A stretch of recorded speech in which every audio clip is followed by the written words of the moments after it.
So quick Hiddush and Parashat Eqeb. So in Aliyat Shelishi, HaKadosh Baruch Hu, Moshe Rabbeinu, is telling the Jewish people, Al tomar bilvavecha b'hadof Adonai alecha otam lefanecha lemol b'tzidkati hebi'ani Adonai la'areshet et ha'aretz hazot u'b'rishat u'b'ma elle Adonai m'risham b'panecha. So you may say, the Jewish people may say that, by what virtue do we enter the land of Israel? Well, you would say it's a combination of two things. On the one hand, we are virtuous. We are a virtuous people. B'tzidkati hebi'ani Adonai. We're virtuous. But that's not enough, and it also happens to be that the goyim who live in Israel are evil. They're wicked people, right? So you say it's a combination. On the one hand, the goyim are wicked, and therefore they don't deserve the land of Israel. On the other hand, the Jewish people are virtuous, and therefore they do deserve the land of Israel. Kick the goyim out, bring the Jewish people in. That's what you would say. Incorrect. This is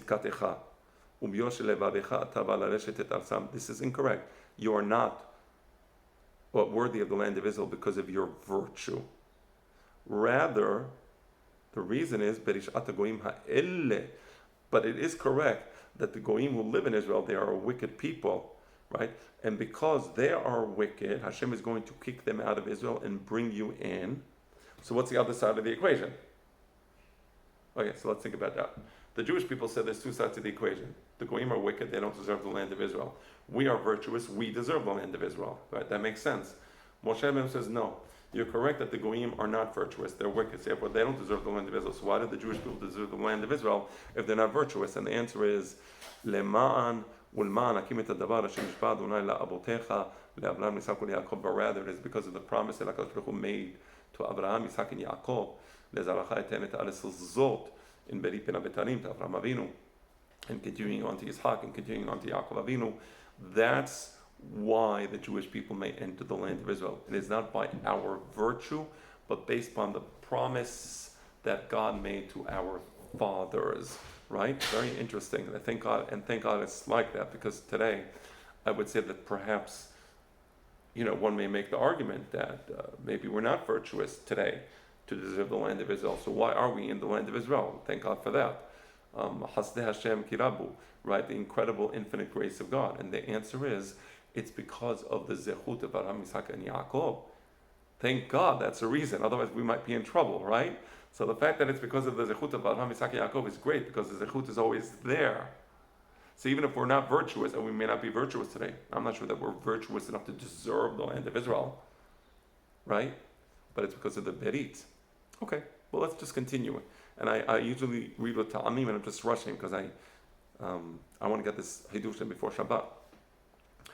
And then he continues. So one pasuk says, Lo b'tzidkatecha. It is not because of your virtue, it's not because of your straight heart that you are entering the land, but rather it's because of Abraham, Isaac, and Yaakov.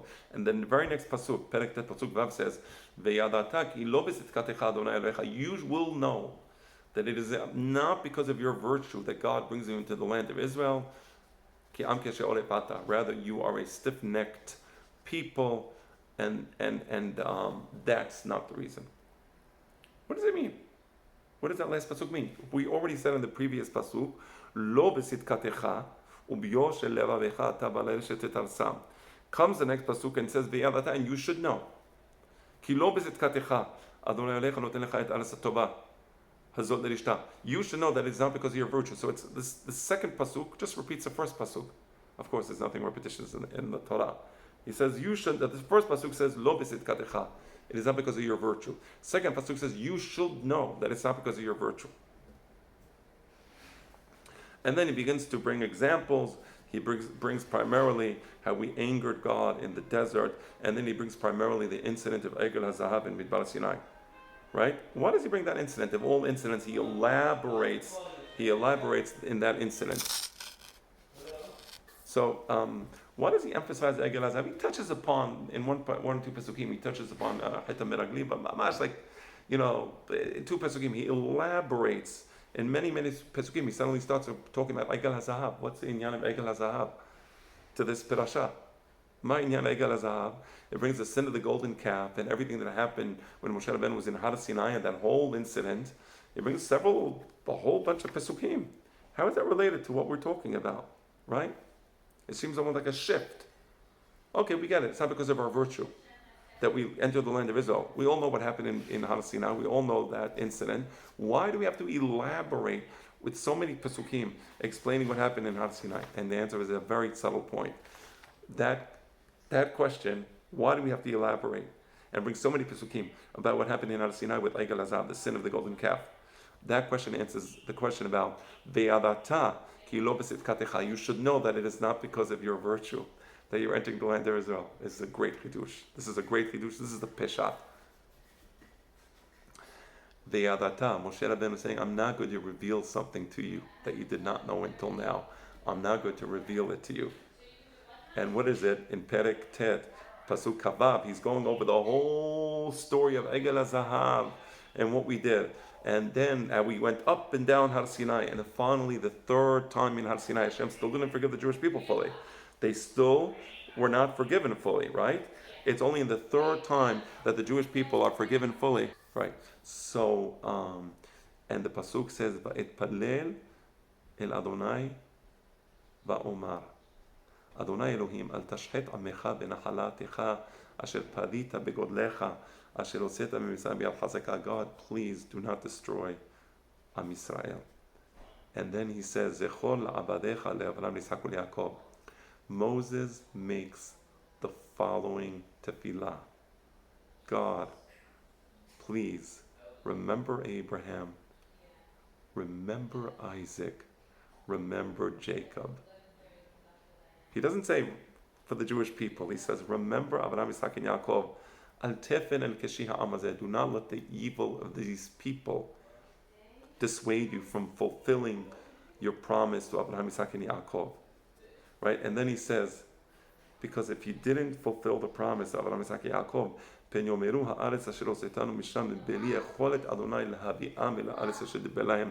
Because the Goyim will say the Jewish people didn't enter the land of Israel because God couldn't bring them into the land of Israel.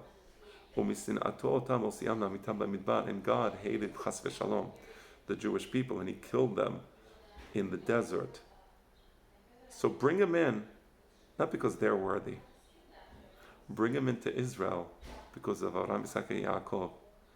And now you understand what's going on here? Let's go back to the beginning. Remember the first pasuk? Moshe Rabbeinu says, Lo b'tzedkatcha u'biyosher levavecha ata v'alareshet et arsam. It is not because of your virtue that you're entering the land of Israel. Ki berishat hagoyim ha'eleh. It is because the goyim are evil. Right? The goyim who live in Israel are evil. And then he says, Ve'adata ki lo b'tzedkatcha. I am now going to let you know that it is not because of your virtue. And he brings the story of what happened in Har Sinai. And he tells them, you should know that God wanted to destroy you. You were not going to enter the land of Israel. But when I said in my tefillah, remember Avraham, Yitzchak, and Yaakov, Zechor la'abadecha le'Avraham, Yitzchak, and Yaakov, that's when God said, okay, I'll let them enter the land of Israel. So Moshe Rabbeinu is explaining to them, guys, you're entering this incredible land, a land flowing with milk and honey, the place where God places his radiance, an incredible land. Have a little humility. You're not entering it because you're virtuous.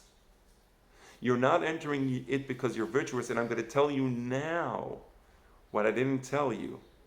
When I prayed to God that he should forgive you and let you enter the land, it's only when I mentioned Avraham, Yitzchak, and Yaakov that God said, okay, I forgive them, they can enter the land. And that's b'zchut Avraham, Yitzchak, and Yaakov. And that's why Moshe Rabbeinu emphasizes that point. Shabbat Shalom.